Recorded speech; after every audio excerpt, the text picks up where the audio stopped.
प्राणर प्रिय श्री श्री ठाकुर मोर प्रेममयी जगज्जननी श्री श्री लक्ष्मी माँ आचार्य श्री श्री बड़दा आजिर आचार्य श्री श्री दादा चरण रे मोर प्रणाम।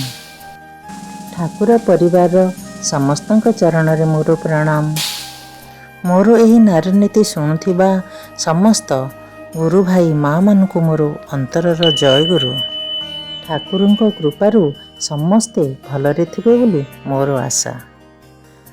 जो माने सब्सक्राइब करिनाहांती सब्सक्राइब कर दियंतु। सब्सक्राइब करिले शेयर करिले एही हमर नारीनीति समस्तଙ୍କ पाखरे पहुँचिबो। ठाकुरଙ୍କର किछि कथा आमे समस्तଙ୍କ पाखरे पहुँचाई परिबा। सेथिपाई कमेंट्स जय गुरु लिखंतु।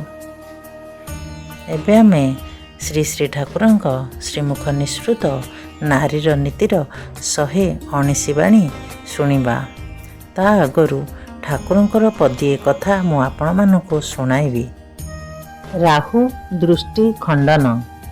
बहिरागत जणे भाई कहिले मोर ओ मो स्त्रीर राहुर दृष्टि कौन कले एहार प्रतिकार हेब। श्री श्री ठाकुर कहिले नामर जोर बढ़ाई दियो। भक्त रूपे भक्ति भरे इष्टभृति कर। प्रतिदिन इष्ट को फूल जल निवेदन कर एवं रोज पिलाछुआ सह समस्ते एही जल पान कर। सबु विपद कटिजिब। आलोचना प्रसंग 15 खंड शुणिले तो बहुत सुंदर समाधान। एबे मु श्री श्री ठाकुरଙ୍କର 119 बाणी आपण मानक आगरे तोली धरिबी। नारीर नीति 119 बाणी। संसार ओ पारिपार्श्विक करणीय। तुमर प्रथम कर्तव्य ही हेउछि जेउ संसार को आसीअछ सेही संसार जहाँको उपरे प्रतिष्ठित सेबारे ताहांकु बा सेमानंकु साधारणतः ससुर ओ सासुंकु शरीर ओ मन दिगरु सुस्थ सबल ओ भरोसाशील जेपरी रखिपार ताहा ही करिबा। आउ द्वितीयतः सेमानंकु जेउमानंकु नै तुमे संसार रे बास करुछ।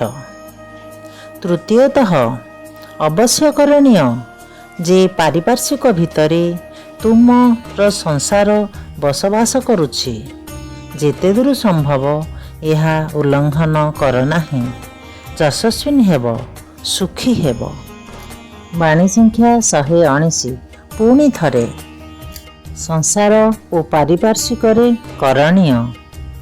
तुमर प्रथम कर्तव्य ही हेउछि जेउ संसार को आसीअछ सेही संसार जहाँक उपरे प्रतिष्ठित सेबारे ताहांकु बा सेमानंकु साधारणतः ससुर ओ सासुंकु शरीर ओ मन दिगरु सुस्थ सबल ओ भरोसाशील जेपरी रखिपार ताहा ही करिबा।